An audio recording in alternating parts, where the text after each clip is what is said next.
Unit 1 solar panel system की स्थापना और कमीशनिंग परिचय। जैसा कि आप जानते हैं कि सौर पैनल प्रणाली में photovoltaic PV panel, inverter, DC वितरण बॉक्स, एसी वितरण box, DC cable, AC cable, ऊर्जा मीटर, पैनल संरचना, NC4 कनेक्टर शामिल होते हैं। सौर फोटोवोल्टिक प्रणाली का उपयोग विशेष रूप से शहरी और ग्रामीण क्षेत्रों में बिजली उत्पादन, खाना पकाने, कृषि कार्यों के लिए किया जाता है। जब भी इच्छा हो, इसका उपयोग वैकल्पिक ऊर्जा स्रोत के रूप में किया जाता है। सौर ऊर्जा का अनुप्रयोग विभिन्न संदर्भों में किया जा रहा है, जो हमारे दैनिक जीवन के कई क्षेत्रों में पारंपरिक ऊर्जा स्रोतों का एक स्थायी विकल्प प्रदान करता है, जैसे सिंचाई और भूमिगत जल को उठाने के लिए सौर पंप, सौर कुकर, सौर बिजली उत्पादन, सौर स्ट्रीट लाइट आदि। सौर प्रौद्योगिकी तेजी से बदल रहा है और इसका उपयोग विभिन्न अनुप्रयोगों जैसे solar street light, rooftop solar, farm building के लिए किया जाता है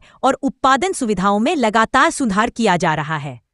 जब ठीक से डिजाइन किया जाता है तो सौर पीवी सिस्टम पारंपरिक बिजली प्रणालियों की तुलना में महत्वपूर्ण दीर्घकालिक लागत बचत और छोटे पर्यावरणीय पदचिह्न में परिणत होते हैं।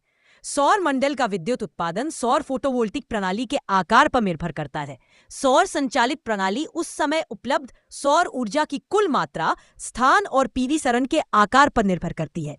विशेष रूप से बिजली उत्पादन उपलब्ध सौर ऊर्जा की तीव्रता और उस सौर ऊर्जा को प्रत्यक्ष वर्तमान डीसी बिजली में परिवर्तित करने के लिए उपयोग की जाने वाली पीवी सरणी के आकार दोनों द्वारा निर्धारित किया जाता है। इस प्रणाली द्वारा उत्पादित बिजली का उपयोग इसके विभिन्न अनुप्रयोगों के लिए किया जाता है और अतिरिक्त बिजली ग्रिड को आपूर्ति की जाती है। ग्रिड सोलर रूफटॉप कार्यक्षम नवीन और नवीकरणीय ऊर्जा मंत्रालय MNRE के सबसे पुराने कार्यक्रमों में से एक है, जिसका उद्देश्य उन क्षेत्रों में सौर पीवी आधारित अनुप्रयोग प्रदान करना है जहां ग्रिड बिजली या तो उपलब्ध नहीं है या अविश्वसनीय है। सौर पैनल प्रणाली को डिजाइन करने और स्थापित करने की आवश्यकता प्रत्येक सौर पैनल प्रणाली अलग है। प्रत्येक उपभोक्ता को एक अलग कॉन्फ़िगरेशन प्रकार की सौर ऊर्जा प्रणाली की आवश्यकता होती है। सौर ऊर्जा प्रणाली को डिजाइन करना उपभोग भार पर निर्भर करता है। सौर पैनल प्रणाली को